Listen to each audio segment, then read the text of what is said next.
The Quiet Flame, Mother Marianne of Molokai by Eva K. Betts. Chapter 1. Barbara Kopp. Soup, Barbara? Barbara smiled. Yes, soup. Do you like it? I do when you make it. Matthew threw his hat on a chair, but a quick glance from his sister made him hastily snatch it up. I'll hang it in the hall, he assured her. Don't glare at me. Barbara's eyes twinkled with humor, and she had to work to control the lovely mouth, which wanted to smile. Of course you will, she said, as if she had expected it all the time. Then will you get some wood for the stove, please? It's almost gone. Matthew lumbered out to the woodshed, wondering as he did so why he never argued with his sister. There was something about her, he decided, that made people want to oblige her. And she does plenty for us, he admitted honestly, as he split a chunky branch into stove lengths. Some people might have felt that young Barbara Kopp was carrying too heavy a load for her frail shoulders, but such an idea never occurred to the girl herself. When her mother died, it was obvious to Barbara that she, the oldest girl, should take over running the house and keep the family together. Family was an important word to the Kopps. Barbara, born in 1836, had been less than 2 years old when her parents decided to leave their home in Hesse-Darmstadt, near the Rhine, and come to America to seek their fortune. But she had grown up hearing tales of the little peaked-roofed houses which made up the forest-girded villages. Her expressive eyes grew wide as her mother told her tales of her people, their homes, their farms, and their affection for each other. Her father's tales were more roistering. He told of tricks played on other boys, of mountain days in snow and wind, and as Barbara grew up in their Utica, New York home, it was not unknown for her to try some of these tricks herself. She was a sunny child, bubbling with laughter, yet with a deeply serious side to her nature, and, above all, she was kind. 2 brothers, Matthew and John, had been born to the Kopps, and 3 more girls, Elizabeth, Catherine, and Eva. So when the mother died, Barbara had a full schedule before her. But with her own family, and with neighbors' children as well, she always had time to bandage cuts and listen to small woes. I declare, that child is just made of love, a neighbor exclaimed, as she saw Barbara doing some little kindness. She's a good little housekeeper, too, added her friend, but she does have some strange ideas. Yes, like what? The second speaker was hanging out a wash, and before answering, she paused to remove some clothespins from her mouth. My Mary was over there to supper last night, and Barbara had a glass with some flowers in it right on the table, in the middle. The second woman considered for a moment. Do you know, I think they might look real pretty. That girl has a way with flowers.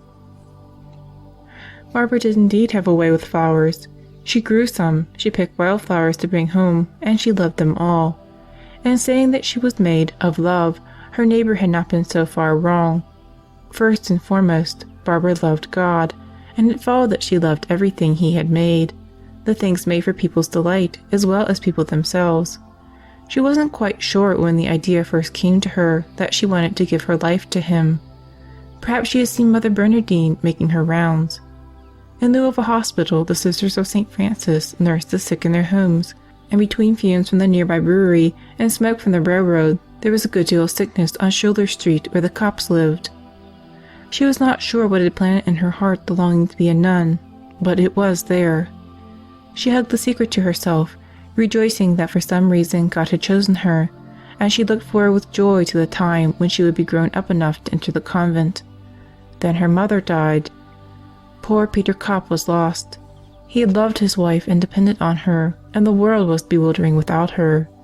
He was hardly aware of the skill with which his daughter Barbara took over the care of the house. The other boys and girls were frightened. Mother had always been there, as firm as a rock and as soft as a cloud. They could conceive of the sun falling from the sky as readily as their mother leaving them. Unobtrusively, Barbara gathered the reins in her hands. She did not try to take her mother's place. No one, she knew, ever replaces another. But she built a rule for herself, and, long before the family realized it, life was running smoothly, and Barbara was the reason. It wasn't easy. A mother is born with patience. She is able to accept the quick temper of one child and the dreaminess of the next.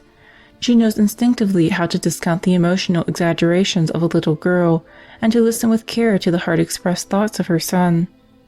But Barbara was only a sister, and she had to learn all those skills the hard way. There were some things she accepted at once, such as the fact that little girls who were bitterest enemies one day might be best friends the next. And she realized that just as surely as the sun draws tidal waters, horses draw small boys. There was something unarguable, inexorable about the attraction. When one of the boys who had been told to come straight home from school didn't do so, she automatically gave directions. "Run down to the brewery stables and get your brother." She found it easy to sympathize with his infatuation. She herself loved to watch the powerful dray horses when they hauled the wagon piled with heavy casks.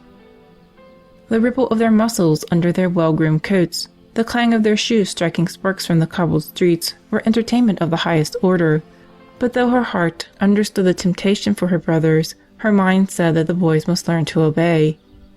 "There are rules for everyone," she pointed out, "and we must all learn to respect them." "Does Papa have rules?"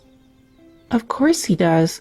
How do you suppose sidewalks could be laid and curbstones set if the men worked only how and when they wanted to?" Matthew looked thoughtful. "Do you have rules?" he asked. "Oh, Matthew!" Barbara's laugh cascaded irrepressibly. "Suppose that tomorrow I stay in bed late and don't make breakfast for you all. Then when I make soup, I'll put in sugar instead of salt. And when I bake a cake, I'll use a cup of salt instead of sugar. At supper—" "I guess everybody has rules," John agreed sadly. "It hardly seems worthwhile growing up." In Barbara's heart was always a longing to enter the convent. Rules there were that she yearned to be guided by. But it was plain to her that for the time being at any rate her duty was at home. And always, what she was supposed to do, she did, and did well.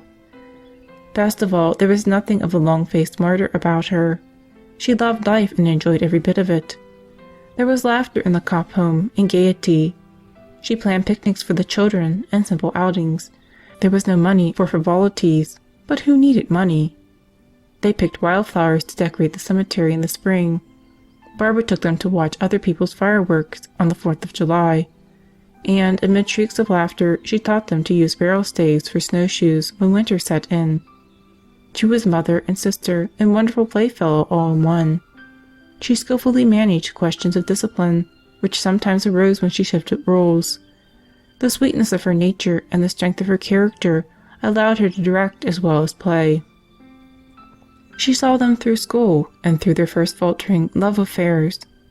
None of them seemed to find it strange that she had no love affair of her own, for none of them was aware that her heart had long ago been given to Christ, that within her burned a quiet flame that would be satisfied only when she was inside convent walls. At last the children were grown and scattered. Mr. Kopp died, and at 26 Barbara joined the Sisters of St. Francis in Syracuse. She was professed the following year, 1863, and called Sister Marianne. Her own family had taught her how to deal with children, so teaching, her first assignment as a nun, was a joy to her. It was a joy to her classes, too. Sister said, as children always report, often had an addition. Sister Marianne laughed out loud. She had been little more than a decade in the order when she was appointed superior of St. Joseph's Hospital in Syracuse. Just as little Barbara Kopp had gathered the frayed threads of her household and made a home, so Mother Marianne wove the diocesan activities of caring for the sick into a well-administered hospital. 2 years later, she was unanimously elected provincial superior, and when her term was up, she was re-elected. Now her days were indeed filled. Her calmness and good sense forbade any appearance of hustle or bustle, and to see her in chapel might convey the feeling that she belonged to a contemplative order. As a girl, she had walked down to pay a visit to the church as often as she could. Now her joy was in the chapel, where she could lose herself and talk with her beloved. But all the houses in the province were demanding her care, her advice, her opinions. It was for her to say if this move was advisable, if that step should be postponed.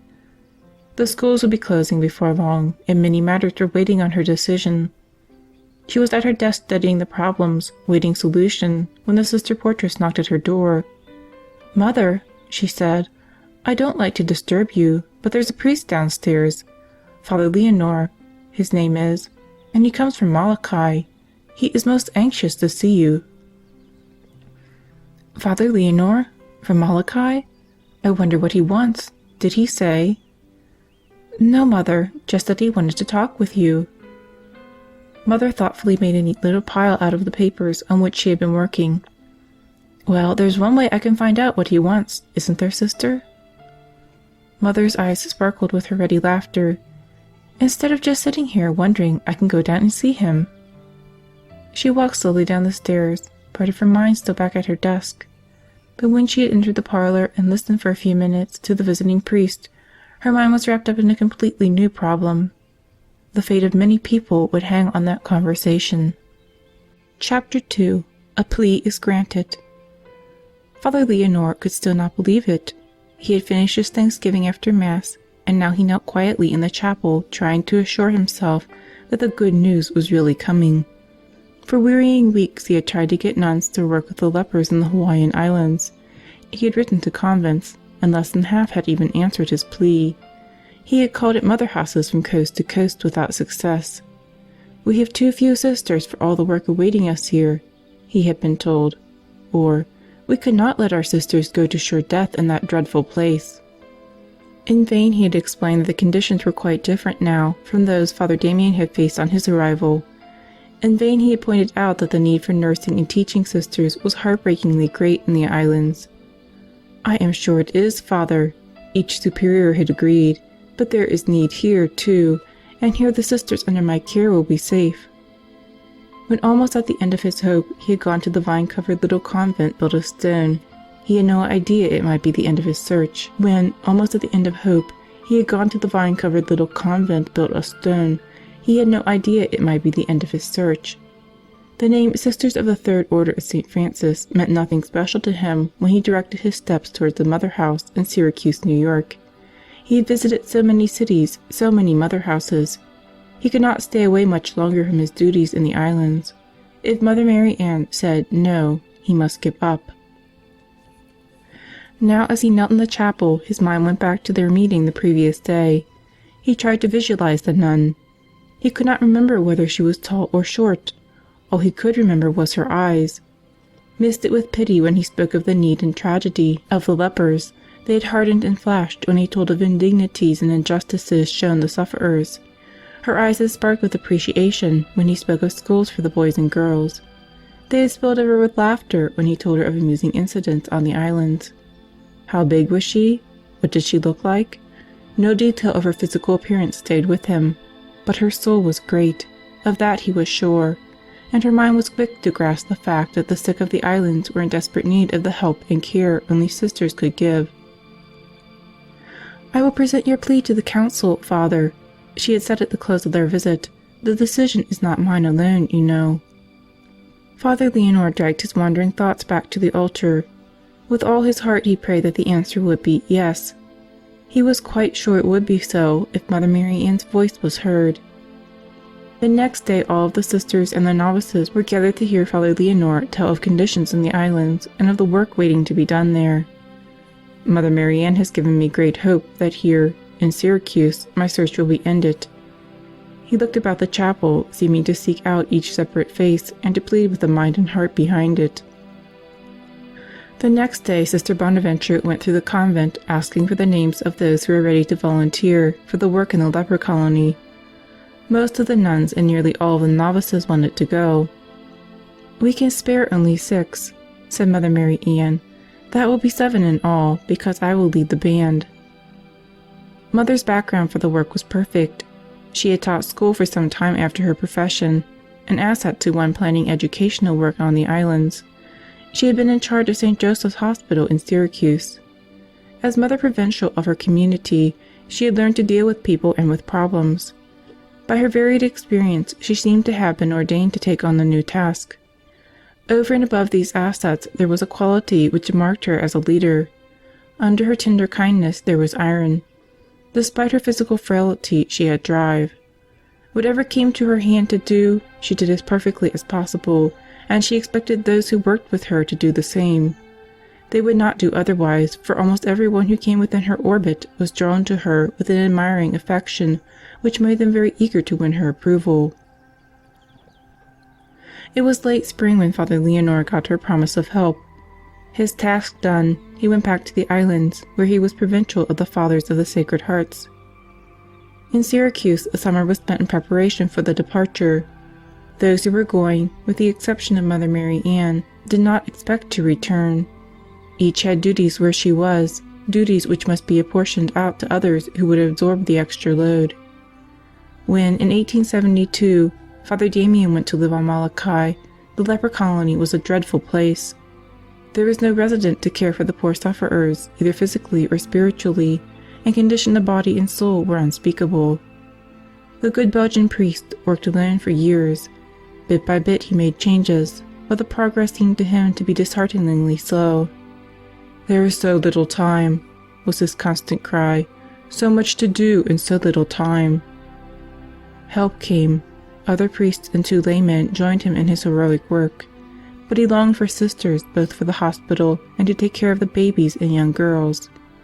It was discovered that if the children of leprous parents were taken from them early enough, the little ones would grow up free of the disease. But there must be sisters to tend them. Everyone agreed to that: the Hawaiian King and Queen, Mr. Gibson, Chairman of the Board of Health, Bishop Margaret of the islands. It was the latter who sent Father Leonor on his search, and he, as well as all the others, was delighted when the priest returned with word that the search had been successful. Arrangements were made for accommodations for the sisters when they should come. Then Father Leonor returned to his regular duties. "Time seems to be acting strangely, Mother," one of the sisters said to Mother Marianne as the summer of 1883 drew to its close. "How do you mean, Sister?" "It's rushing. I don't see how I am ever going to finish up all the things I must do before I leave." Mother Marianne nodded. "Yet, at the same time," Sister Lodovica continued, "it seems so long before we get started toward our work." Mother's eyes twinkled. "I know, Sister, I feel the same, and it's disconcerting, isn't it? But take and use each day as it comes, and then you'll be ready when departure day comes." "You'll come back, won't you, Mother?" asked another nun, who had come down the hall. "You won't just go off and leave us. We couldn't get along without you." "Nonsense! Of course you can get along without me. Very well, too. However, I have told you many times that I'll come back." From spring to fall had looked like plenty of time, but when October 23rd arrived, there was scurrying. Last-minute messages had to be given before the little band climbed on the train in Syracuse Station. Final farewells were to be said, and all over again promises were extracted from Mother Marianne, assurances that this was not a final leave-taking. The nuns disposed themselves on the sticky, plush seats, and as the engine belched cinder and sparks, they waved to the little group on the platform. Human, reasonable fear combined with exultation in their hearts. Each prayed that in the time of trial toward which she was going, she would not be found wanting. Mother Marianne looked about her, a good commander surveying her troops. All the sisters who should be here were here. Their baggage had been taken care of. She had delegated duties in Syracuse, apportioning them skillfully so that no one would have an impossibly heavy load to carry. Her own bag with purse and paper had been left behind. Other people in a similar predicament might have been distressingly embarrassed at what could have been considered carelessness. Not Mother. She never considered herself anything but very poorly human. She reported to her sisters. "I will get off at Buffalo," she said, "and take a fast train to Syracuse. Then I'll take a fast train to Chicago and meet you at the station there." Matters were explained to the conductor. Slim assets were pulled to take care of the unexpected train trip, and before secret tears were fairly dry in Syracuse, the bell rang at the convent. "See?" chuckled Mother Marianne to the astounded portress. "I told you I'd be back. So here I am."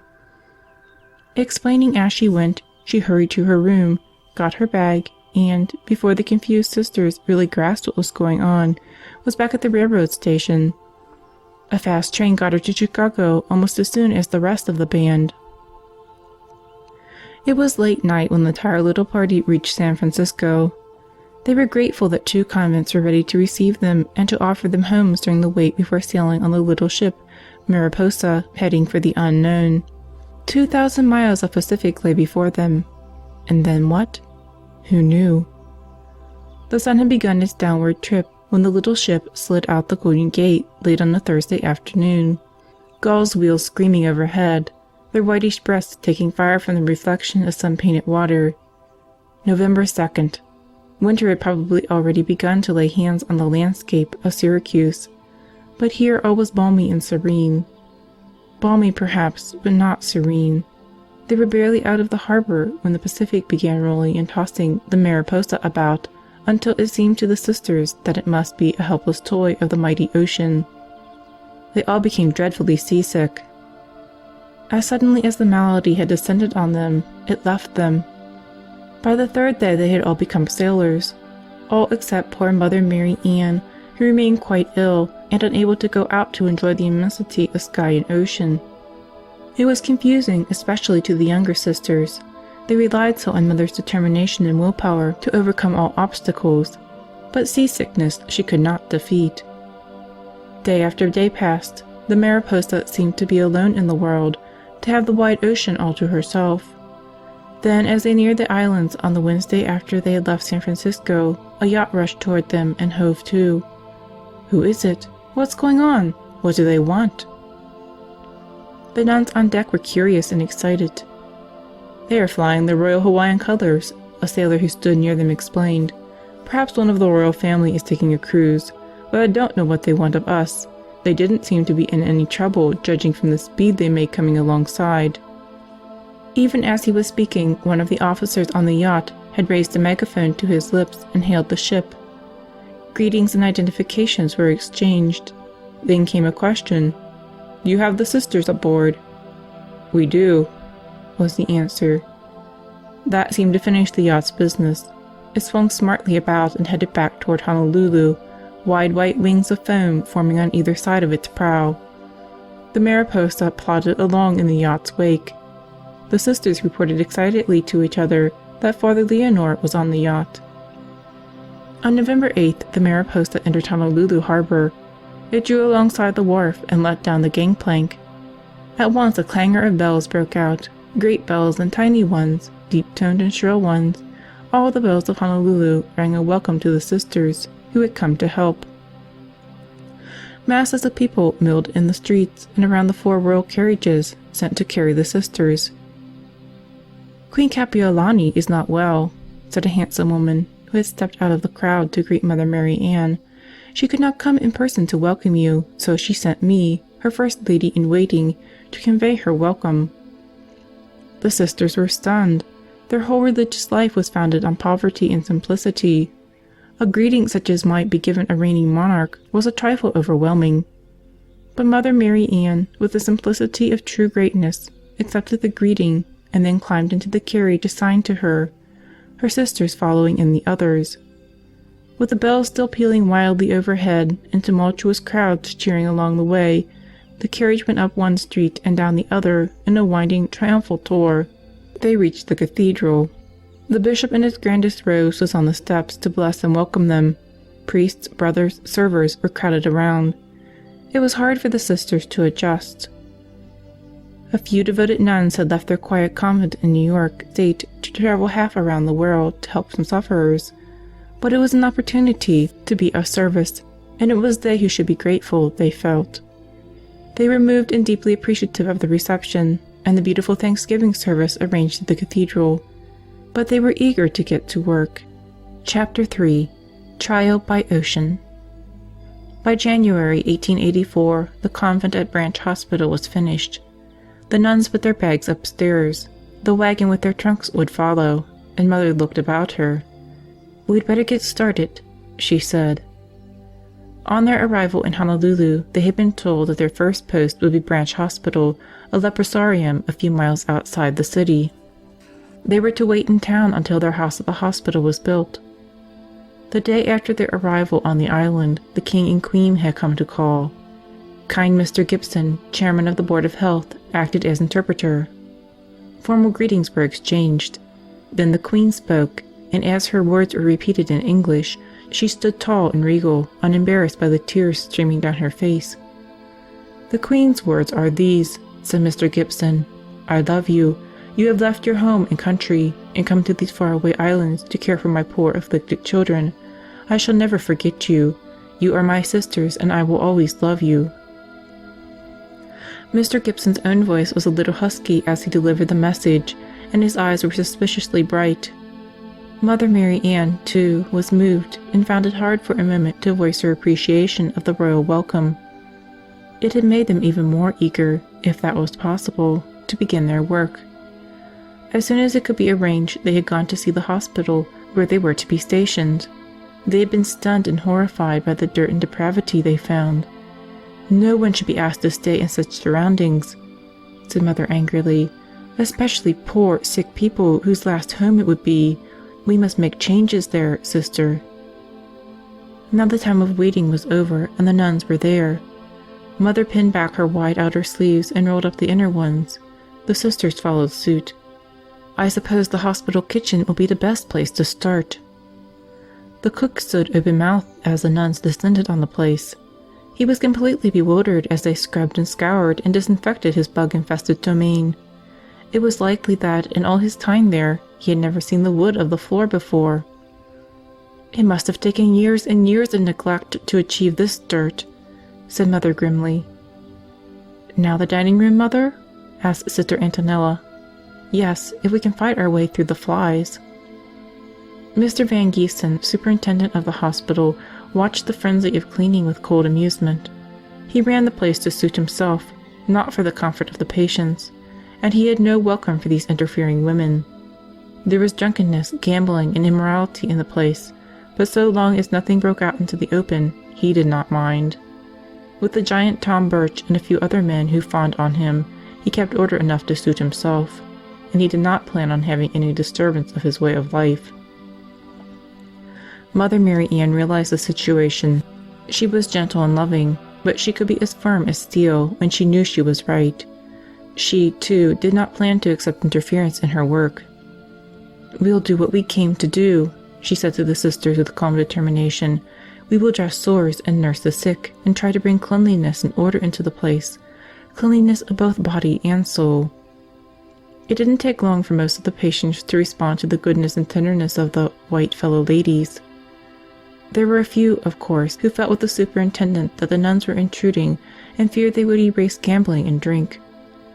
Sometimes, on meeting this resentment, the sisters would be frightened or discouraged, but with a little joke or an encouraging word, Mother Marianne could set things right. It was tedious, exhausting work, this changing a whole way of living, especially when it was combined with the most difficult and distasteful sort of nursing. But under Mother's guidance, they were making progress. Then the shock came. The morning mail had been delivered, and in it was an official-looking letter for Mother. Curious as to what the government might have to say, she opened it at once. "This is surprising." Her voice was low and tense. "Surprising, Mother?" Sister Lodovica was clearing the breakfast table and gave only half her mind to the conversation, but Mother's next words startled her into full attention. "Yes, my letter is from Mr. Gibson. A new hospital has been built at Maui, and it is the Queen's wish that I should take charge." A fork and spoon fell from Sister's nerveless hand and hit the table with a clatter. "But you can't, Mother. We're hardly established here. They can't take you away. We can't manage without you." Such a lot of can'ts, and all of them wrong. Mother's eyes twinkled and her mouth curled in its funny, quirky smile. Then her face became sober and tender. "I can leave because I must," she said gently. "I must be obedient to authority, you know, and you will manage very well. Just lean on God." So once again Mother Marianne had to plan the disposition of her forces. Sister Renata and Sister Antonella would go with her to Maui to take charge of the hospital. She instructed Sisters Rosalie, Bonaventure, and Crescentia in what they should do until she came back. Although the morning of the sailing was bright and clear, poor Mother Marianne got sick as soon as she saw the little ship which was to take them to Maui. The dancing waves were sun-tipped, and the small fore and aft schooner bobbed with a motion that delighted everyone but Mother. But in mid-afternoon, after the sudden fashion of the tropics, the sky grew overcast, a boisterous wind sprang up, and a fine, driving rain set in. Now the waves that lashed the ship were spume-topped, and Mother had company in her misery.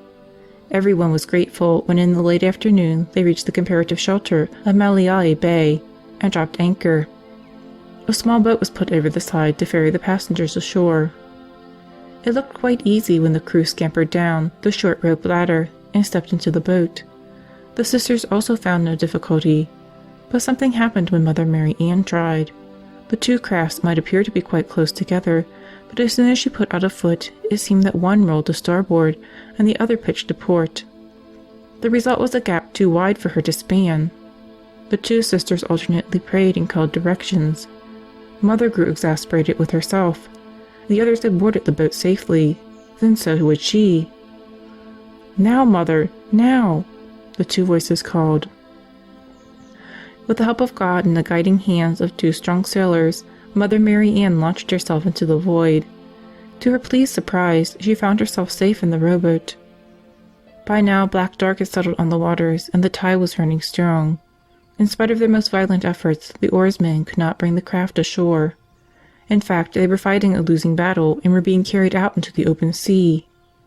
The three nuns did not make a sound. Hawaiian men were excellent seamen, they knew. If anyone could get the boat in, they could. So Mother and the two sisters remained silent, helping all they could in the only way they could, by praying. The storm headed the boat seaward again. When the oarsmen pulled it about, a great wave slapped it broadside, almost capsizing it. Everyone was drenched by seawater added to the rain. A cold, penetrating wind made their misery greater. The rowboat had shipped a good deal of water.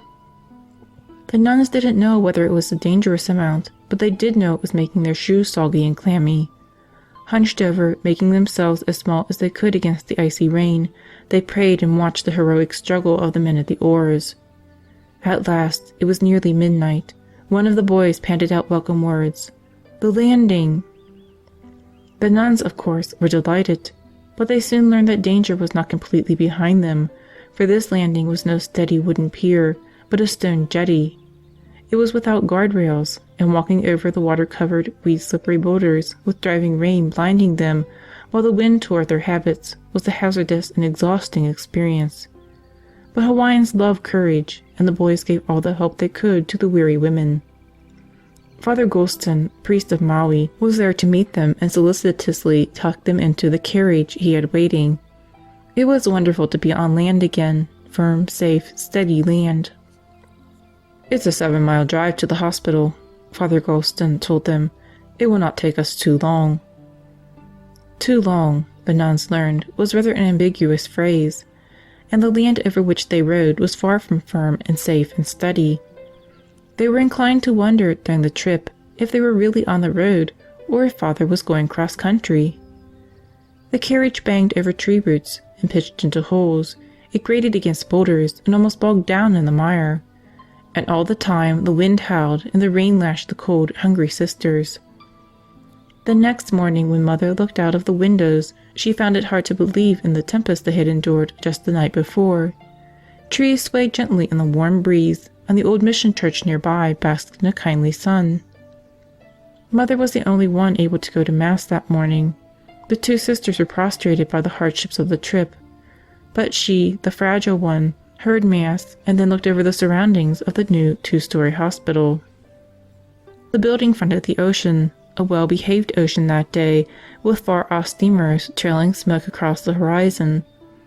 On either side were vast fields of sugar cane and taro, lush and green and promising. When Mother went to the back of the building, she caught her breath, for there the extinct volcano Haleakala seemed to be tapping its snowy cap against the sky. "It's so close," thought Mother. "I believe a well-thrown rock would land on the side of the mountain." She learned later that it was 40 miles away. But she had more to do than to think of chucking stones at mountains.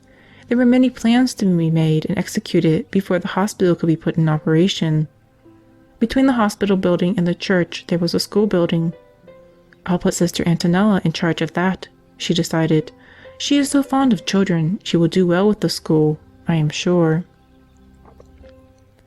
It was hard for her to leave the incredible loveliness of the outdoors, which was on all sides, as she walked back to the hospital, busy with plans. The furniture was in, she had seen, but sheets and pillowcases and towels and gowns and the 1,001 other necessary items were still waiting. With the generous help of groups of Hawaiian women, the hospital was ready to receive patients in an amazingly short time. Shortly after operations began, Mother received word that the Queen was to visit the island, and, of course, the new hospital. Mr. Gibson called to tell her of the impending visit. "Don't you think it would be gracious to ask Her Majesty to name the hospital?" Mr. Gibson suggested. "What a happy thought!" Mother Marianne was delighted with the idea. "I'll send a note at once." "Why not wait until she has seen all that you have accomplished here?" asked Mr. Gibson. "It will delight her, I know, and she will be even more complimented by the request." The Queen came and under Mother's guidance saw every bit of the hospital. She went through the kitchens and inspected the linen rooms. She admired the little offices as well as the patients' rooms. Mother Marianne's determination on scrupulous cleanliness, combined with her feminine ability in homemaking, made the hospital all that could be desired. "Her Majesty is very happy indeed," Mr. Gibson translated as the Queen was leaving. "She wants me to say that she would be grateful to be allowed to help. Call on her for anything." As soon as the caller had left, Mother sat down and wrote a brief note. She said in part, "As you are the first member of the royal family to honor the hospital with a visit, I beg to suggest, if it pleases your Royal Highness, that you give it a distinctive name in honor of your visit." Mother expected that in a day or two she would have a note from the Queen, who was staying on the island. Or, of course, it might not come until after she returned to Honolulu. To her great surprise, the great lady came herself, evidently delighted at the request. "I named the hospital Malulane," she said, then explained, "Malulane means under the protection of heaven." Mother Marianne and the sisters were pleased and touched by the choice of the name. "I wish, dear Mother," the Queen continued, "that you and all the good sisters, and everyone who may ever come to the sheltering arms of Malulane Hospital, may have the sweet protection of heaven." The Queen's visit had been a tonic to the patients. All normal resentment of illness was swept away in the pleasure that they had been there when the beloved lady came. They were pleased by the name she gave and the hopes she expressed. The sisters went even higher in their estimation, since it was plainly to honor them that Queen Kapiolani had come. But Mother couldn't rest on her oars. She was quite aware that there is no such thing as standing still in this life. You either push forward or are drawn back, and work was piling up. Sister Antonella had taken over the girls' school and was doing her best with the 20 non-English speaking pupils. But that was about all she could manage. Her health had been permanently damaged during the tempestuous trip to Maui, and she had but little strength. With the entire running of the hospital on their shoulders, Mother Marianne and Sister Renata worked as they had never worked before. The mechanics alone would have kept them on the run, even if Mother had not felt so strongly that in nursing personal contact is the priceless ingredient. Every patient Mother ever cared for deserved and received tender, loving care. Sister often felt that if it had not been for Mother's serene strength and wry humor, she could not possibly have accomplished what she did. They were just barely in the swing and the rhythm of the work when the blow fell. Word came from the bishop that he wanted Mother back at Branch Hospital in Honolulu. Never had obedience come so hard. Neither of the two sisters was well, and they had work enough for 4. But Mother didn't hesitate, nor would she permit the sisters to be discouraged. "It's a compliment to your work," she assured them, "that the bishop feels you can get along. I'll send someone to replace me, of course, but they need me at Branch Hospital, and I must go where I am needed. That is why I entered the order." When the sisters protested that nobody could replace her, that she was needed right where she was, she smilingly silenced and consoled them. And she never once mentioned her terror at facing the ocean again. Problems galore. While Mother Marianne was in Maui, crises of varied sorts developed at Branch Hospital. Mother had established procedures and as much routine as possible in the short time she had. The sisters were determined that there should be no slackening while she was away, no change in the routine, but they had not figured on the difficulties which were deliberately thrown in their way. Mr. Van Giesen and the men he controlled were determined to make life too hard for the nuns to endure. They sneered at the sisters' efforts to humanize the place and, when possible, turned the patients against them. Mr. Van Giesen never lost an opportunity to show that he was in charge. One day, while the sisters were busy with their patients, he rigged up a call bell. The button to ring it was in his house, the loud bell in the convent. "I'll ring when I want you," he explained, "and when I do ring, you are to come at once." The sisters wondered why he seemed so pleased with the arrangement. They soon found out. They were always available during the day, and if he had ever gone near the patients, he would have been bound to see the sisters. But it was always after they had gone, exhausted, to bed that the summons would come, and it was never for anything important. Sister Crescentia was hollow-eyed. "I'm beginning to dread the night," she said. "This is just petty persecution." "I know it," Sister Bonaventure agreed, "but we'll just have to put up with it. He'll probably get tired of his tricks before long." One night the bell rang frantically. It sounds as if there really might be trouble this time. The sisters dressed quickly and hurried out into the night. There was an eerie stillness over everything. Even the tall trees were motionless. The croton bushes, brilliant in the day, loomed dark as if they hid something ominous in their masses. The sisters kept close together as they hurried across the yard.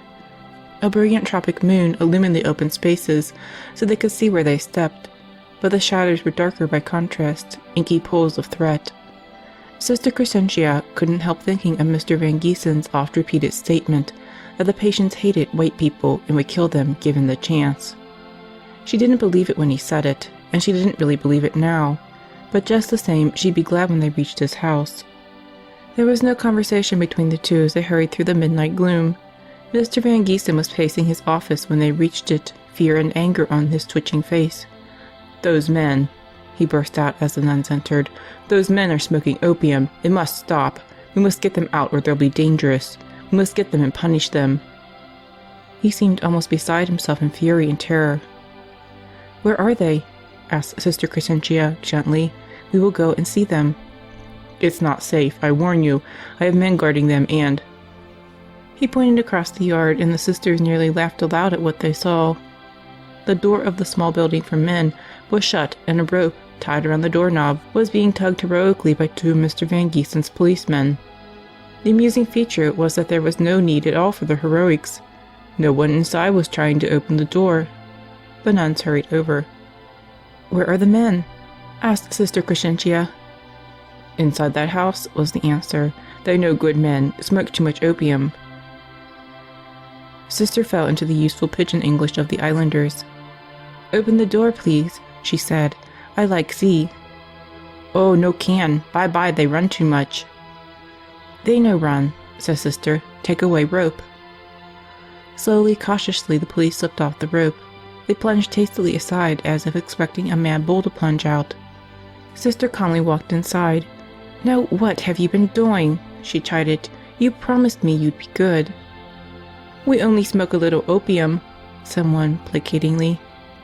"We never been kill that fellow," a second reminded her, referring to the hated Mr. Van Giesen. "Will you let me have the opium?"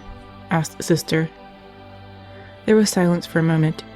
"Yes, you like, we give," said the self-elected spokesman. "That other fellow, we never give. We like kill that other fellow. He not good. We promise you fellows we never kill. We never forget that." A little smile curled the corner of Sister's lips. "That's good," she said heartily. "Now, you promise not smoke more opium and be good." "We promise, and those two fellows take away ropes of door. We not go away out this house because we like you fellows." "Thank you," said Sister. "I know you keep promise. You make promise. Now opium." Silently they handed her 3 short stumps of pipe. Only a very little opium was in each. "Only this?" Sister was surprised. "That's all. Not smoke too much. You like, you take." "Now you be good boys," said Sister, smiling compassionately at them. "I'll see you in the morning." The sisters hurried back to the office to report that they had done, and found Mr. Van Giesen raging. It would almost seem that Sister Crescentia's success had added fresh life to the flame of his anger. "They're dangerous men," he growled. "Dangerous, I tell you, and they must be punished. I'll see to that." Sister Crescentia tried to calm him. "They were seeking a little relief from pain and hunger," she said. They have promised me not to do it again." "Promised?" Mr. Van Giesen put unlimited scorn and disbelief into the word. "They've never broken a promise to me," she insisted. She was aware that such a promise might well have saved Mr. Van Giesen's life. "Won't you give them another chance?" asked Sister Bonaventure. "I said they are to be punished." Mr. Van Giesen fairly spat out the words. Disheartened, the two nuns went back to their quarters to try to sleep for what was left of the night. They felt discouraged and completely helpless. Their assistance was asked for often, but their advice was always ignored. They were unhappy when they learned the next day that the men were in solitary confinement, but they were relieved to see that the people knew that it was Mr. Van Giesen's doing and that the sisters had tried to excuse the men. Not many nights later, the alarm bell rang again. Frenziedly, it summoned the sisters, and they answered with all possible speed. Outside Mr. Van Giesen's house, a crowd of lepers milled about, some shouting, some weeping, some in numbed silence. "You are all to go back to your own places." Sister Crescentia barely paused in her mad dash. The crowd melted away like sugar in hot water. They did not seem to go. They were just gone. Inside the building, they found the director shaken, battered, his clothes in disarray. "They were trying to kill me," he gasped. "They nearly killed me." He took a deep, shuddering breath. 9 burly lepers burst in and shouted that my end had come. It seemed as if they were going to pull me to pieces. They tugged at my hair and my beard and hauled me about by the arm. They were going to kill me and throw my body in the ocean. He paused for a moment, trembling with fright. Several deep breaths helped him get control again. "They would have done it too, except for you sisters. They quieted down quickly enough when you came." Again he seemed almost to resent the nuns' ability to manage the lepers. Then vindictiveness took over. "They'll regret this night. They'll suffer for it." His snarling voice seemed to have in it much of what had been so disturbing in the mob's yells earlier. The next morning the two sisters went first to the bishop and then to Mr. Gibson to report the affair. "You understand," each man made clear, "that the would-be murderers must be punished." "Yes, we understand that," the nuns agreed, "but the incident would not have happened in the first place if there was not so much injustice shown. The patients should be treated like sick people, not criminals, or they will all become criminals." "If we bring Mother Marianne back," the bishop was thinking aloud. "Mr. Van Giesen will still be in charge," said Sister Bonaventure. "Yes," Sister Crescentia said, "but Mother does have a little influence with him. Not much, to be sure, but some." "He punishes too much," Sister Bonaventure burst out. "I have seen 4 or 5 men crowded into a dark cell not more than 4 feet by 4. No one could lie down, of course, not even sit, and they were kept there days at a time for slight infractions of rule." Mr. Gibson frowned. "We can't have that." He was evidently angered. "When Mother Marianne returns, we will make it plain that no prisoner is to be punished without previous consultation with her." "Mr. Van Giesen will not like that," said Sister Crescentia.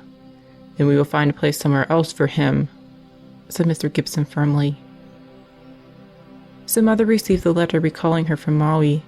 She found things somewhat easier to manage with Mr. Van Giesen gone. True, there were still the surly ones, the patients who disliked the nuns, but their number lessened quickly when they realized that Mother and the sisters really loved them and wanted only their good. At Mother's suggestion, Sister Crescentia dressed sores out under the trees, except on stormy days. It was good for both nurse and patients to be out of the evil-smelling room which had been used. Sister Lodovica was in charge of the housekeeping. Without criticizing or hurting feelings, she had to introduce completely new ideas. In the patient's dining room, for example, it was up to her to end old methods of table clearing after meals. She could not quite agree that the good way was for a barefoot girl to climb on the table, dump a bucket of water, and then with a wildly flailing broom, shoot dirty water, bread crusts, fish bones, to all corners of the room, where they stayed, drawing millions of flies. With more authority now, Mother Marianne could drive ahead. She had to oversee the nursing. She planned for the religious training of Catholics or of any patients who wished to become Catholics. Some of the children were almost wild, and they had to be taught gently but firmly to conform, as far as possible, with accepted norms of living. Mother managed in her quiet way to be everywhere at once, to share in all the work. In August 1884, about 7 months after the sisters had arrived on the island, Mother wrote a letter to Syracuse. "You have every reason to think that I am wilfully neglecting you," she said, "but I beg to assure you that such is not the case, that only the want of time is the cause of my silence. We have constantly 200 sick here, afflicted with a horrible disease. We are in a strange country among strange people, and are responsible to the government for our transactions." The government did want to help, to give it credit, but at the time little was known about leprosy. New drugs and methods of treatment were tried out, but it was not always easy to get doctors willing to expose themselves. So the 5 sisters were to an extent on their own in caring for the 200 patients. Even so, they found time to plan treats for their charges. When Christmas came, each received a little gift. The dining room was decorated, and the girls were brilliant in the brown dresses trimmed with turkey red, which had been made for every one of them. By degrees, the nuns managed to introduce at least rudimentary cleanliness in buildings and grounds. The patients began to realize that keeping things clean discouraged flies, and that it was pleasant to be without those pests. Personal cleanliness was harder to achieve. The girls especially had an overwhelming opposition to soap and water for themselves and their clothing. With brushes and combs they wanted no traffic at all. Ellen Davis was a case in point. 10 years old but tiny for her age, she gave the effect of never having been washed. From the top of her head to the soles of her feet, she was cased in dirt like a snail in its shell. Sister was at her wit's end, trying to think of a way to get the child clean. Suddenly she had an inspiration. "Ellen," she said, "if you stay in your bath a long time this afternoon and scrub yourself well, something nice might happen." "Will I come out white?" asked Ellen eagerly. "Let's find out, shall we?" The water was hot, the soap plentiful, and the scrubbing was almost violent. For the first time, Ellen seemed really interested in a project. She was delighted when her hitherto concealed skin came out of its accumulated covering, pale golden in tone. "My hair, sister! What about my hair?" "Scrub that too, then after you get dressed, we'll see." The hair, which had been a solid cap, fell free and silky. Her eyes flashed and danced in joy at her new-found beauty. Instead of wiggling and pulling away, she stood quite still as Sister put a clean dress on her. "Now go show yourself to Mother," said Sister. "Ask her if you're not nice."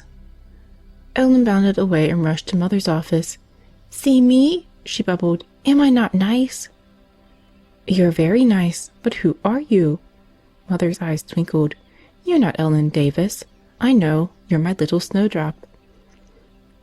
From that time on, Ellen insisted on being called Snowdrop, and for a long time she was clean. Even when playing some of the games Mother introduced, she was careful of herself and her clothes. But if Mother could deal in love with the children, the hidden steel of her nature was called on with some of the men. The giant Tom Birch, who had been a sycophant of Mr. Van Giesen, and who still ruled many of the patients because of his bullying ways, this ugly customer gave Mother many tense times. But secure in her knowledge that she was right, serene in her faith, Mother faced him down and won her point. In Syracuse, 2 distinct feelings were growing among the community: a desire to go to the islands and share in the wonderful work being done, and a somewhat impatient wonder as to when Mother Marianne, their provincial, was coming back to them. In February 1885, the bishop in Honolulu decided that the matter must be settled. He wrote to Father Leeson in Syracuse that he felt that Mother should be left where she was. She had every qualification for the work she was doing, he pointed out, and she enjoys the highest esteem and full confidence of all she has to deal with. The following August she was relieved of her duties as provincial. She was delighted to be free to work with undivided mind, but there was a little shiver of distress along with her satisfaction. Mother had never thought of herself in the role of a pioneer woman, yet that was the part in which life had cast her. She was to break ground in the care of sufferers from a misunderstood disease. The welfare of hundreds, even thousands, of sick people depended on her wisdom and judgment. Her sisters, too, must have her undeviating care. A second contingent of sister fellows. As Mother Marianne's plans expanded, work increased, and since the sisters were already doing more than possible, it was evident that more Franciscans must come out. As before, many more volunteered, begged for the privilege that could be spared. Maui had its hospital and girls' school. The branch hospital was operating more smoothly. But there was one plan Mother had not been able to put into operation, a plan in which the Queen and kind Mr. Gibson were interested in. Children of affected parents could be saved from contracting leprosy if they were taken away from their parents early enough. "Why not build a home for girls near our house?" asked Mother Marianne. "But, Mother," Mr. Gibson was aghast, "you sisters are already carrying a cruelly heavy load. To try to do more would be inhuman." "We have divine assistance," said Mother. Then, realizing that Mr. Gibson was not too impressed with that argument, she added, her eyes twinkling, "And I feel certain we could get a few more sisters if we get the home." "If that can be arranged," Mr. Gibson agreed, "I am sure we will have no trouble getting money for the girls' home." The sisters were on their way.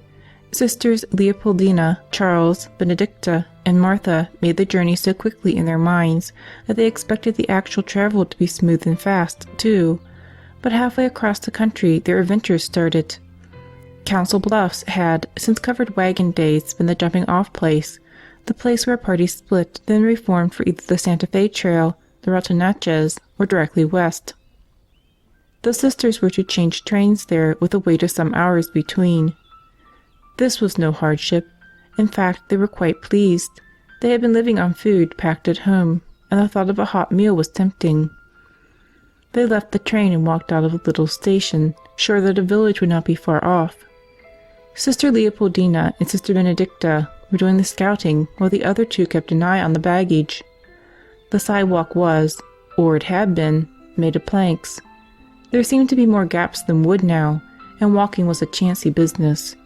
It required, really, a sort of dance step, 2 steps aside to miss a hole, and 3 ahead where the wood was solid.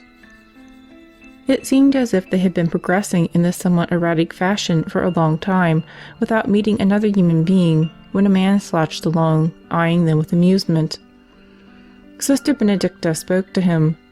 "Could you kindly tell us where we can find a restaurant?" she asked. "We have been traveling and are very much in need of warm food." For a moment they thought he was not going to pay attention to them. Then, with a queer sort of smile, he answered, "Oh, yes. Go right ahead until you come to that first building. Enter, and go up the stairs and turn to your right." The musty building was most unattractive, and the rickety stairs uninviting. "Wouldn't you think they'd have a more pleasing entrance?" said Sister Leopoldina, as she fumbled in the darkness. "Perhaps the food is so good that people come anyway." Sister Benedicta tried to sound hopeful. They stumbled up the hammock-shaped steps. When they reached the top and turned as directed, they found themselves in a big, dirty room. The air was thick with tobacco smoke, and in its center, around a rough table, was a villainous-looking group of unkempt, unshaven men intent on some card game they were playing.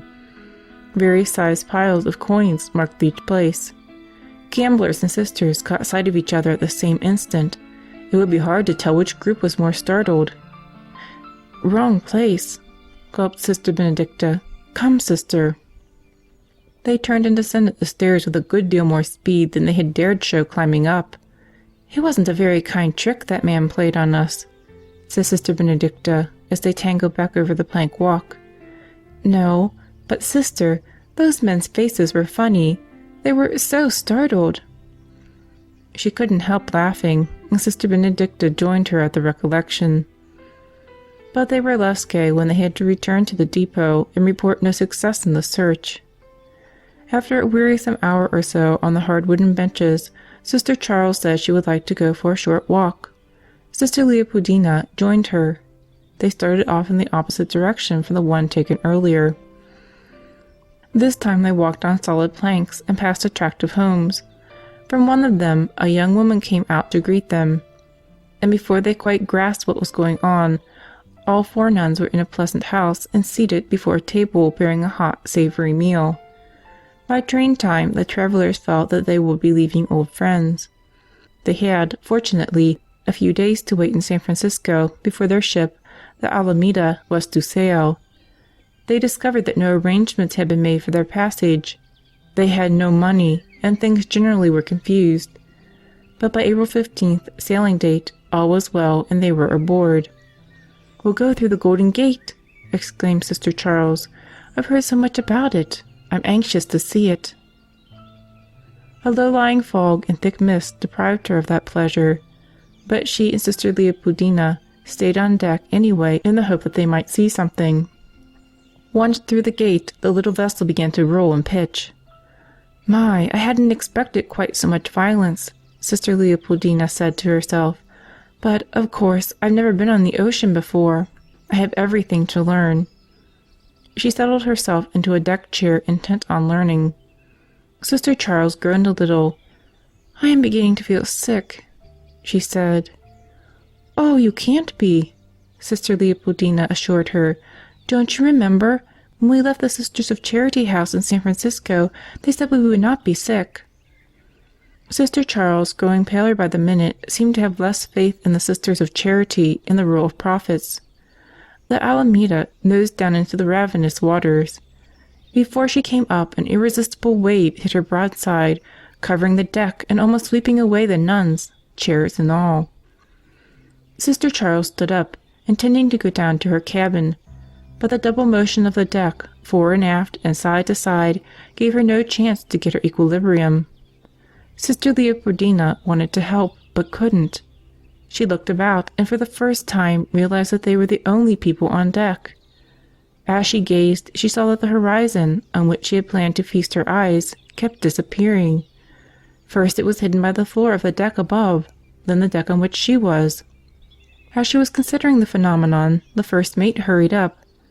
"Ladies," he seemed quite excited, "this is no place for you. Let me get you below. We're in for some dirty weather." "Isn't the ocean always like this?" Sister Leopoldina was still seeking information. "Gracious, no. I've never seen it so rough so soon." "Help Sister Charles if you will. She isn't feeling well," said Sister Leopoldina. "I can find my own way very nicely." The mate caught Sister Charles by the arms and almost carried her. Sister Leopoldina, after a few false starts, followed. But the stairs, when she reached them, offered rather a problem. They seemed so uneasy. They were constantly shifting and moving as she looked down to the next deck, which appeared to be a chasm below her. Then, ever practical, she decided that she must take the quickest and, under the circumstances, the safest way down. She slid down the banister. The other 3 sisters were up and about the next day. Poor Sister Leopoldina was the only bad sailor. Sometimes she dozed off into nightmares, fierce dreams of being in the ocean with sharks crunching her bones. When she awoke, she was almost sorry it was not so. Then, at least, it would be quickly over. The captain was most kind and thoughtful, having special dishes prepared for her to see if they would help. They didn't. He was distressed, too, at the thought of young women sentencing themselves to work with lepers. "If I were your father," he said, "I'd never permit you to do a thing like this." For the first time in some days, Sister Leopoldina gave a small smile. "But my father was very willing," she said proudly. "He encouraged my sacrifice." The captain shook his head wonderingly. "I believe it," he said. "Catholics are like that." "Will you come and see us when we are settled?" asked the sister. "Oh, no, never." The captain shuddered. When the Alameda drew near its dock, the sisters lined the rail, their eyes searching the crowd anxiously. The miseries and hardships of their trip would melt from memory, they all felt, as soon as they saw Mother Marianne. As the throng on the pier shifted, they scanned each new opening for the deep eyes and loving smile they so longed to see. "Have you seen Mother?" "No, have you?" "I haven't, and I can't understand it. She'd be here to greet us if she wasn't sick." At last it was put into words, the thing on all their minds. The ship was warped in and made secure. The gangplank was lowered, and the sisters walked ashore. An old man separated himself from the crowd, a tall man with white hair and flowing beard, whose kind, strong face was reminiscent of paintings of the prophets. "I am Mr. Gibson," he introduced himself, with a smile. "The Queen has sent carriages for you. Mother Marianne is waiting there." Hardly taking time to be impressed by the fact that they were riding in royal carriages, the sisters packed themselves in, 2 with Mother, the other 2 in the second carriage. Mother Marianne and Sister Benedicta and Martha had a great deal to talk about. The newcomers were eager to hear about the work that had been accomplished and of plans for work to come. Mother longed for news from home, accounts of happenings in Syracuse, and messages from friends in other places.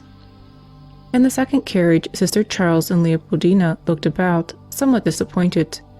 They were not quite sure what they had expected, but they knew this was not it. Ordinary, one-story wooden buildings bordered streets which were not well paved. Honolulu might be any rather poor town in the United States, they decided, and they had expected a romantic South Sea village. As they left Honolulu proper and drove across the beach-bordered salt flats, the roar of the ocean grew loud. Sister Leopoldina cringed. The ocean, she felt, was no friend of hers. Nor were they any more impressed when the prison-like walls of Branch Hospital loomed up. It looked to be a desolate place, with some of its buildings on pilings out over tidal waters. But once through the gate of the hospital, everything was different. Here they could see the work of Mother Marianne's kind hand and beauty-loving nature. Well-kept grass carpeted the large open space, and young trees had begun to take root and grow. All the cottages were freshly whitewashed, and the wide verandas had recently been painted gray. The serenity of Mother's soul was reflected, as far as possible, in her surroundings. Where she went, cleanliness and godliness went also. There was no doubt that improved looks of the place, combined with kind treatment, had helped change the patients to a great extent.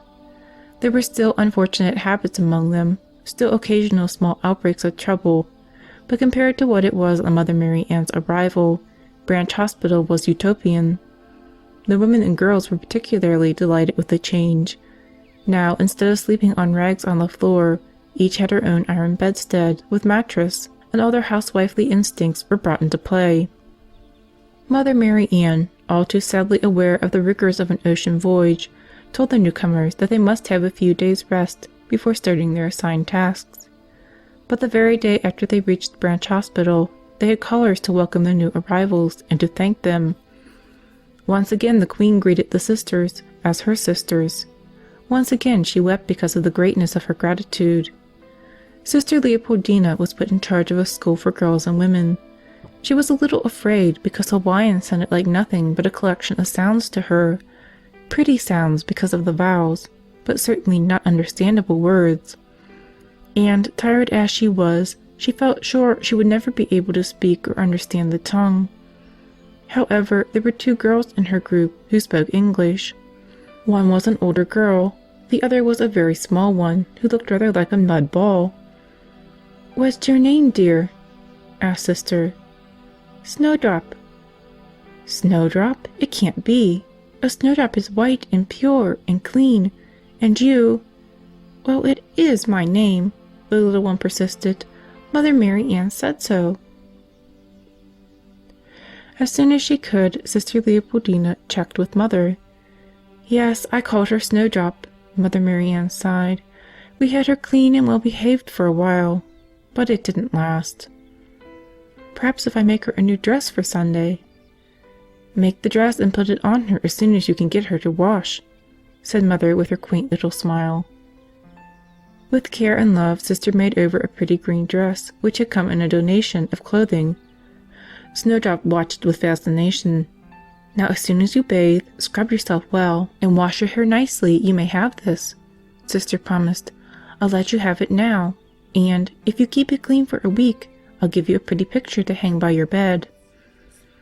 Although the price was high, a bath and staying clean for a week, Snowdrop decided that the dress and picture were worth it.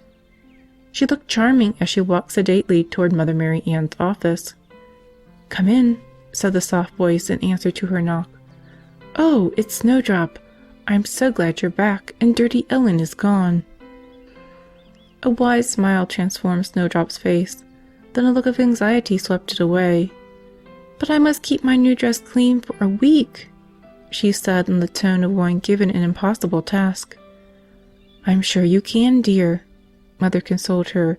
"Why don't you sit here and crochet some lace while I work at my desk?" "But I have no thread and no needle." "I can supply them." Mother Marianne's eyes brightened with as much gaiety as Snowdrop's own. "And I have a wonderful plan. You make lots and lots of pretty lace, and the sisters will make some nice new underwear for you. Then you can trim it with the lace you made yourself." Snowdrop, dreams of untold grandeur driving her, set feverishly to work. Mother Marianne wrote for a while. Then, pen poised, she sat thinking of what Dr. Arning had told her. The Girls' Home. It was from Dr. Arning that Mother Marianne learned the sad news. Father Damien, who by his strength of soul and body had dragged the leper colony on Molokai up from the depths, was now himself infected. His death was, most likely, a matter of only a short time. His work among the tragic people had been tireless, and his accomplishments were unbelievably great. But there was still much to do, and his strength was going. The situation on Molokai was bad. It was used as a place of banishment, a sort of penal colony, for lepers who were lawbreakers.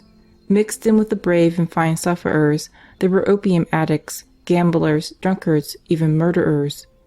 These made conditions hard for everyone, and doubly underscored the fact that little girls not yet diseased should certainly be removed before they were infected physically and morally. Branch Hospital was now operating with a degree of smoothness. The home for girls must be pushed along. On November 9, 1885, it was ready. Advertisements had run in the Honolulu papers seeking a woman to act as matron in the new home, but there had been no takers. Mother Marianne appointed gentle Sister Martha to take charge. The two-story building was bright and pretty, but bringing the girls from Molokai to accept its welcome offered grave problems. Although the parents knew that their still healthy daughters would become diseased if they continued living at home, they bitterly resented having the children taken from them. The girls, for their part, had been allowed to run wild and were absolutely without discipline. They did not relish the idea of being subjected to any. The Kapiolani home was boycotted. One man killed the guard who had come to remove his two daughters, but in spite of parental protest, the girls were taken to the home. And what girls they were! "When we get cross with our parents, when we don't like to do what they say," one snapping-eyed youngster told Sister Martha, "we go away." "Where do you go?" "We go mountains." "How do you live?" There was scorn in the young face. "Plenty berries, leaves, we know how." "And then what?" "We get tired, our parents feel sorry, we come home." There was a pause. "We don't like here, we run away, too." For some time all went well. The girls were interested in exploring their new home. It had big windows and wide glass doors to admit plenty of light and air. 2 dormitories and a room for Sister Martha occupied the second floor, while the first was made up of a kitchen, a dining room, and a classroom. The King and Queen, accompanied by Mr. Gibson, came to the formal opening of the home. The girls were fascinated by the pageantry of the occasion. Lilia, the oldest of the girls, and quite a beauty, almost wept when a lace-trimmed satin cushion bearing the keys of the home was formally presented to Mother. Mare and Marty, daughters of the unfortunate murderer, were delighted with the delicious foods served at the party which followed. 5-year-old Annie, everybody's pet, fluttered from one group to the other, enjoying every minute. There was just one, 13-year-old Maka, who, while she accepted everything offered her, seemed never to be part of anything. Even though all the girls seemed to look up to her, she kept strangely aloof from them as from everyone else. From the beginning, Maka interested Sister Martha. She was easily taught in her classes, when she felt like paying attention. She learned very quickly to play the piano, then suddenly lost all interest. And where Maka went, the others followed. What she liked, they approved, and what she disliked, they detested. Through sheer force of personality, she was a leader and she was headstrong.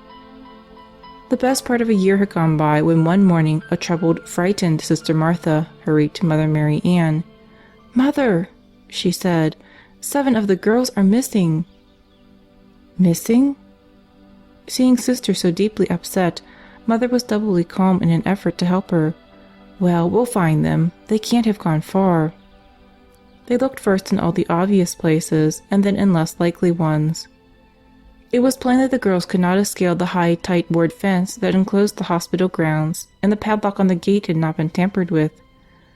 "Mother, if I had not been asleep, this would not have happened." Poor Sister Martha was distraught. Oh, come, sister. You must have sleep. You're human, you know, and not an angel, yet. Mother's eyes twinkled for a moment, and the funny little smile everyone loved curled the corners of her mouth. But both went quickly to begin the search, for the matter was serious. These girls had been confided to their care, against the parents' wishes in many cases. The sisters simply couldn't lose 7 of them. At noon, their search still fruitless, Mother called their kind friend, Mr. Gibson, and told him of the bewildering affair. In the afternoon, he came with some of the Hawaiian police to help in the search. The men reinvestigated all the places the sisters had been and thought of others. At the water's edge were great balls of seaweed left by the tide. The men carefully took these apart, but found no girls inside. They crawled under low bushes and climbed to swaying treetops. No girls. At last the men left. "Don't worry, Mother," said Mr. Gibson. "When night comes and they get hungry and cold, they'll come back." "I hope and pray that is true," said Mother in a distressed voice. "But come from where? They certainly do not seem to be here, and they do not see how they could have got outside." "Well, if they did, and I don't see how, either, they will be found very quickly. The Honolulu police will be watching for them, and since they are strangers to the city, it will be easy to spot them." There was little sleep in the convent that night, and the next day was heavy with depression. Each time the telephone rang, Mother grabbed it eagerly, hoping it brought word of the runaways. It never did. Nor was there word the next day, or the next night. Father Leonor came out from the city several times to offer his help. Over and over again, every possible and impossible hiding place was searched, and heaven was bombarded with prayers. Police had combed city streets and climbed the mountains. Miles and miles of beach were examined in case the girls had gone for a swim and been swept away. At first little Annie had been most solicitous, consoling Sister Martha and helping Mother search. Then she became silent. The nuns thought she was lonely for her friends. But on the 3rd day she broke down. "I know where they are," she told Mother. "You do, Annie? When did you find out?" "I knew all the time." Mother was stunned. Would she ever understand these people and their way of thinking? "Why didn't you tell me before, Annie? You knew how worried your friend Sister Martha and I both were. Why didn't you tell us?" Annie looked somewhat abashed, but not overcome. "The girls like go, and Maka say I not tell, so I not tell. But now I think is long enough." Mother shook her head. "Sister Martha," she called, "come here if you will. Annie wants to tell us where the girls are." Bewildered, Sister Martha came. "I'll show you," said Annie. She trotted stolidly out, followed by the 2 wondering sisters. Across the corner of the yard she went, and up to one of the wide verandahed buildings. "There," she said, pointing behind a thick bush. "But Annie," Mother was a little exasperated. Was the naughty child playing tricks? "There is no one behind that bush. It couldn't have hidden 7 girls." With the controlled patience teachers sometimes show to slow pupils, Annie stepped forward and pointed to the ground behind the bush. The nuns spied a slight depression in the earth below the lattice under the veranda. It looked about large enough to admit a cat or a small rabbit. Mother stooped down and peered through the trellis. In the cobwebby gloom she could make out 7 small forms stretched full length on the ground. There would have been no room to sit up. Mother sent Sister Martha hurrying to bring some help in removing the lattice, and they had to help the girls out, too. Cold, exhausted, from 3 days of little food or water, gray with weakness and dirt, they were completely unrepentant. "We wanted away," was their only explanation. "Maka said she would take us. We went." "Weren't you very hungry?" Mother asked. "Oh, no. Every night Lilia and Annie brought us things from the table." Lilia and Annie, the 2 most dependable girls in the group, or so the sisters had always thought. There was a vital bond between the girls, Mother realized, that no stranger, however beloved, could interfere with. Father Leonor, who had given Maka a lovely prayer book because of her docility and cooperation, was furious when he learned that she had been ringleader in the exodus. He scolded her severely, and she promised not to do it again. She didn't need to repeat herself, because any time the Spirit moved her, her fertile mind produced new ways to make trouble. Even so, bit by bit, the girls were adjusting to the difficult ways of civilization. Though they accepted the imposed rules of cleanliness and order, they remained wild and unfettered mentally, needing at intervals to prove that rules are not for them unless they wish to accept them. At such times, even Mother Marianne, whom they all loved and wanted to please, found them almost impossible to cope with. In the fall of 1886, she had new matters to concern her. Mr. Gibson came to Mother's office one day, evidently disturbed about something. He was aging rapidly, and Mother worried for him, not only because his health seemed to be failing, but because of rumors she had heard. He was very close to the King and Queen, who knew that in him they had an honest friend, whose advice was always sound. This made many Hawaiians jealous, and their anger was further stirred by Mr. Gibson's support of Father Damien, and now of the sisters. However, it was not this enmity that bothered the good man on this particular day, but something quite different. "Father Damien has just come to Honolulu," Mr. Gibson said. "We don't know what to do with him." "I don't understand," said Mother. "Well, the boat will not be going back for a week, and in the meantime we have no place for him. He cannot, of course, stay at the mission in Honolulu, and—" "Why couldn't he stay here with us?" asked Mother. "We can make him comfortable, more so than he has been for the past 16 years, I dare say." "I don't like to impose on you," Mr. Gibson said, "but it would be a wonderful solution to the problem." "Don't talk about imposing, Mr. Gibson. We will be proud and honored to have Father Damien with us." "Are you sure? You already have so many responsibilities. It will be helpful, to be sure, but—" "Mr. Gibson!" Mother Marianne's eyes were bright. "Don't talk as if we were doing you a favor. We will be glad to return some of your many kindnesses to us, of course, but in this case we are not. It is we who are being given the favor." She held up her hand to still further protest from Mr. Gibson. Then she rose from the chair behind her desk. "Come along with me. I'll show you the rooms I have in mind for him. These 2 large rooms which are part of the gatehouse can be turned over to his use," Mother explained as they neared the building. "They have their own entrance, see? We'll fix one room up as a little chapel, and he can have the other as a sleeping room." Mr. Gibson beamed. "Mother, this is wonderful, ideal. If you need furniture, if there is anything I can do, can send, will you call on me?" Mother Marianne smiled and agreed to let him help in any way he could. Gracefully and graciously she showed him out. She had work to do. Mother never seemed to hurry. There was never a sense of rush about her. Yet few people could keep up with her when she started on a project. And she was determined that when Father Damien arrived, his room would be ready and an altar prepared for daily Mass. As if by magic, a cheerful rug, a nice bed, a comfortable chair were found and taken to the guest's room. Fresh mosquito netting was put in place. Then in the next room an altar was prepared, a well-scrubbed table covered with Mother Marianne's finest linen cloth. Then, very excited, they waited for Father Damien to arrive. They had, of course, heard tales of his great strength, his tall, youthful vigor, his drive. When he arrived, they were dismayed. His purplish skin, thick, pendulous ears, swollen nose, and bloodshot eyes showed that the disease was progressing rapidly. But even so, the drive was still there. So, too, was the gentle kindness and childlike gratitude that so endeared him to his people. He commented with appreciation on each detail of the preparations which had been made for him, accepted with sweetness the small comforts supplied. But, most of all, he was grateful for the opportunity to talk with Mother Marianne. For years the good priest had longed to have sisters in his colony, and now, as his end drew near, he was more than ever anxious to have them come, to see them established before his final summons came. During the week he waited for the boat to take him back. For the last time, Father Damien and Mother Marianne had many long talks. They were agreed from the beginning on the need for having sisters in Molokai. The only problem was when and how they should get there, a problem that seemed insoluble.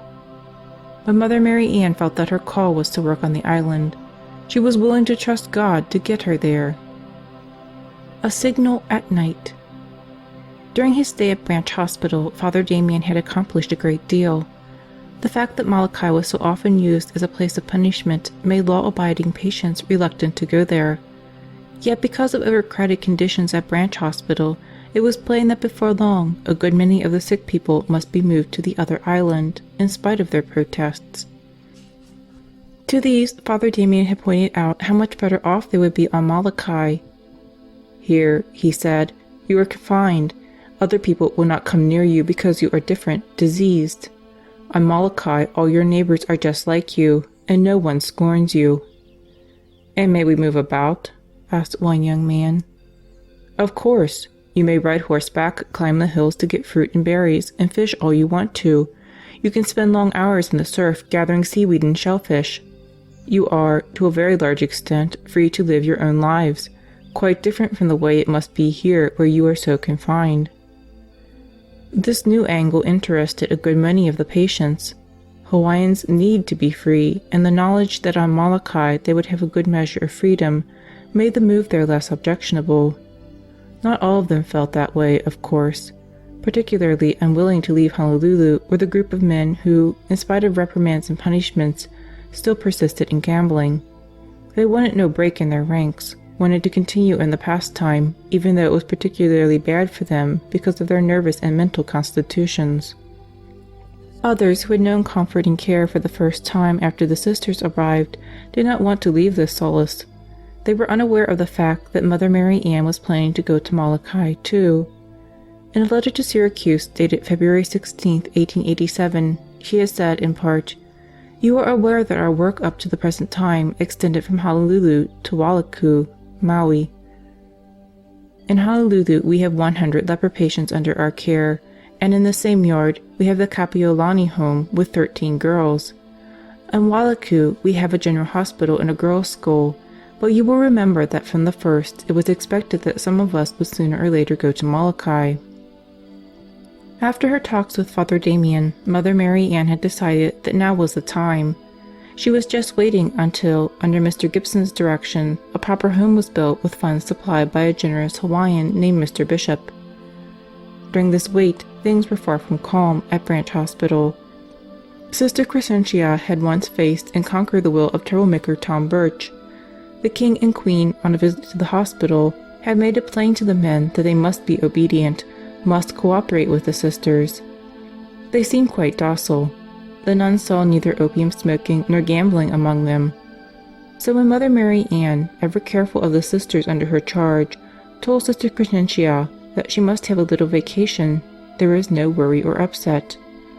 While Sister Crescentia went to Maui for a rest, Sister Benedicta could easily take charge of the men patients. Among them was a well-educated young Hawaiian, Judge Kaluna. His music added much to ceremonies in the hospital chapel, where he played his plaintive flute during Mass and at benediction. He was the father of 5 children, whom he had been obliged to leave, and the sisters were very pleased with the way he had adjusted to his exile. It all seemed serene to Sister Benedicta when she took over the new duties, and she sailed into the work with a will. Mother Marianne, however, had an uneasy feeling. The surface of life was unnaturally and somewhat ominously placid, it seemed to her. So she was unhappy, but not too surprised, when one of the men said he wanted to speak to her. "The other men, the gamblers," he said, "they are planning bad things." "What kind of bad things?" "I don't know just what, but they want to get rid of you, of all the sisters." "Why?" "Bye-bye if you go, Mr. Van Giesen comes back. They hope. He don't care much if they gamble." "But I thought they didn't gamble anymore." Mother Marianne was distressed. "Oh yes, they don't stop at all. Tom Birch says if anyone tell, he kill." "Is Tom Birch the ringleader, the boss?" "Tom Birch is big boss. Judge Kaluna is next boss." Mother's heart sank. Judge Kaluna had seemed to be a fine person in every way. He had appeared to be grateful for the care and nursing given him. It was depressing to learn that he was part of the motley gang of gamblers. Tom Birch still resented having been deposed from the position of power he had held under Mr. Van Giesen. He was outwardly less difficult, but inwardly he seethed with anger and hope for revenge.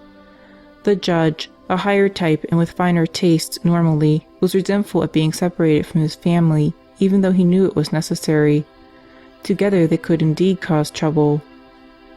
When names were read listing the group which was to go from Branch Hospital to Molokai, Judge Kaluna was included. Mother Marianne noticed a glance exchanged between him and Tom Birch, but that was all, except for a queer stillness that settled over some of the men. Days were exhausting. Stores still had to be dressed, the girls' school taught, and the little group which was interested received religious instruction. Besides that, they were packing in preparation for the men who were to go. At night, the nuns were almost played out. One night they were awakened. Not sure, yet, what had aroused them, they listened. It came again, a queer, mournful call in the darkness. Probably the whistling moan of a conch shell, the unforgettable tone of the native signal. But who blew it? Who was calling, and who being called? Mother Marianne looked out her window. There were no lights, no movement in the black night. The puzzle remained unsolved and was forgotten as the men went off, not to return even in death. They could not pass through the city of Honolulu, so they had to load into small boats on the hospital shore and go from there to their ship. There was heart-shattering grief in listening to them sing their aloha oe, the islanders' farewell, as the little boat pulled away. Before his boat left, Judge Kaluna said he wanted to speak. His true nature shone out in his talk, in which he said that, too late, he regretted the trouble he had made for the sisters. He spoke of the beauty of soul and generosity of heart possessed by Mother Marianne. When he finished, there was dead silence. Then suddenly a cheer was raised. Cheering the sisters, waving their hats and handkerchiefs, the men were off to Molokai.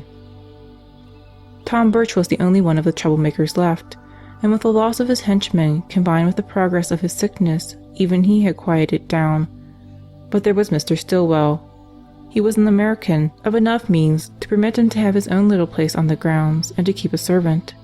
He was very devoted to the sisters and had never had anything to do with the unruly members of the colony. But he was a big, powerful man with a fierce temper when crossed, and he seemed to take a rather grim delight in terrifying Sister Leopoldina, who usually attended him. He had lived a violent, exciting life working in the goldfields of California, and he used to enjoy telling stories of those days. It is probable that he heightened the dangers a bit, added to the number of men he had fought and sometimes killed. But even so, the tales held Sister spellbound as she cared for him. At the same time she shivered in fear of his anger. Even when not riled, he was a little frightening, for he carried a cane of about the thickness of a baseball bat and used to pound the floor with it for emphasis. It was this stout cane which haunted Sister Leopoldina one morning when Mother Marianne spoke to her. "Sister, I must go into town on business," she said. "Sister Crescentia will drive me. She manages the new horse very well." "What time do you expect to be back, Mother?" "Around noon, I should think. While I'm away, I want you to take my place in the office." "Mother, suppose Mr. Stillwell comes and demands morphine?"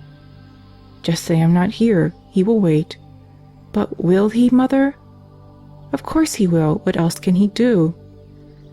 Unfortunately, with the pictures of Mr. Stillwell's face contorted by rage and of his heavy cane in front of her, Sister Leopoldina could think of many things he could do, and none of the things was pleasant. She walked across the quiet grounds toward the office and opened the door. Her knees trembled and her head swam. There inside the office, leaning on the knobbed end of his cane, was Mr. Stillwell. "Good morning." Mr. Stillwell's greeting was pleasant. "Good morning, Mr. Stillwell. Mother has gone to town." Sister Leopoldina got the information in at once in the hope of forestalling a demand for morphine, if one was to be made. "Yes, I know she has. It's such a pleasant morning, I thought I'd walk over and see you." With a show of composure, Sister walked to the desk and started working on accounts. Her guest watched for a moment and then began pacing up and down the room, up and down, banging his cane on the bare floor with each step. It was plain to Sister, who knew him well, that he was planning to tell a story. She hoped he would, even though it would hold up her work. For, while he talked, he might not think of his pain, and of the drug which killed that pain. "Sister," he said at last, "do you remember hearing a strange whistle or call a few nights ago?" "Indeed I do, Mr. Stillwell. It gave me the shivers. What was it? Do you know?" "What did it mean? Yes, I can tell you, and I'll tell you something more. If you had known then what it meant, you would really have had the shivers." Wide-eyed, Sister put her work aside and gave all her attention to her guests. The men were angry with Mother Marianne because she had broken up fights and insisted on discipline.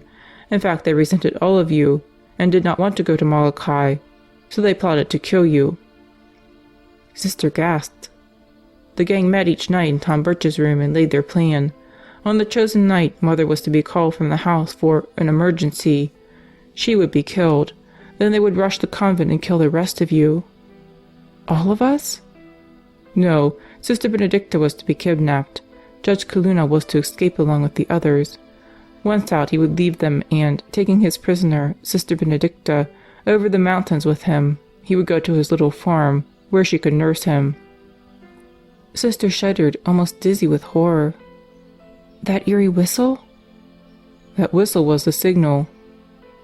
But what? Why didn't? I got wind of something going on, said Mr. Stillwell with satisfaction. I sent my houseboy John to spy on them. Since he is a native, it was easy enough for him to join the gang. And then? Mr. Stillwell's face flushed and his eyes popped in excitement. They gave the signal, and I let them see that I was there ready for them. He swung his heavy club wildly. I was ready to crack open every head if they tried to hurt the sisters. The still unharmed muscles of his shoulders rippled, and his eyes took on a glint of near madness. But you were one, and they were many. They might have killed you, Mr. Stillwell. I doubt it. They were cowards. Mr. Stillwell left the office, his brutal, life-saving club thumping the ground as he walked away. Sister seated herself at the desk, trembling and sick at the recollection of Mr. Stillwell's story. Then suddenly she began to laugh, and was still laughing when Mother returned. She told Mother the story.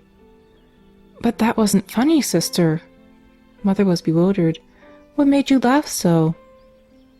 I was remembering my last letter from my school friend, you remember, the one in which she said how she envied me my calm convent life on a peaceful island. I wonder what she would make of this incident. Mother Marianne laughed too. You better not tell her about it, she said. It might disillusion her. Sister agreed, and Mother, still pondering disciplinary problems at the boys' school, started on her mountain of paperwork.